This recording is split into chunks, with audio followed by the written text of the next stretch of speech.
പീരീഡ്സിന്റെ വേദന പല സ്ത്രീകൾക്കും നോർമലാണ്. എന്നാൽ അത് മറ്റു ചിലർക്ക് എന്തെങ്കിലും ഒരു രോഗാവസ്ഥയുടെ ലക്ഷണമാവാനും സാധ്യതയുണ്ട്. ഗർഭാശയം ശക്തമായി ചുരുങ്ങാനുള്ള കാരണമായ പ്രോസ്റ്റാഗ്ലാൻഡിൻ കൂടുമ്പോഴാണ് ഈ ഒരു വേദന അനുഭവപ്പെടുന്നത്.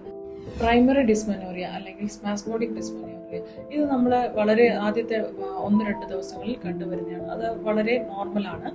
അത് നമ്മുടെ ഡേ ടു ഡേ ലൈഫ് അത് അഫക്റ്റ് ചെയ്യുന്നില്ല, അവരുടെ ദിനചര്യ അത് അഫക്റ്റ് ചെയ്യുന്നില്ല.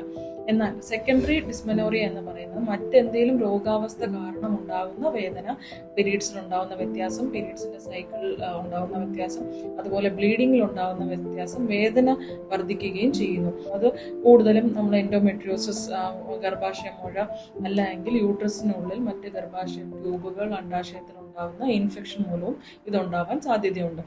ട്രാക്ക് ചെയ്യുക. അതിന് നിങ്ങൾ തീർച്ചയായും നിങ്ങളുടെ ഡോക്ടറെ കൺസൾട്ട് ചെയ്ത് കൃത്യമായിട്ടുള്ള ഡയഗ്നോസിസും ട്രീറ്റ്മെന്റും തേടുക.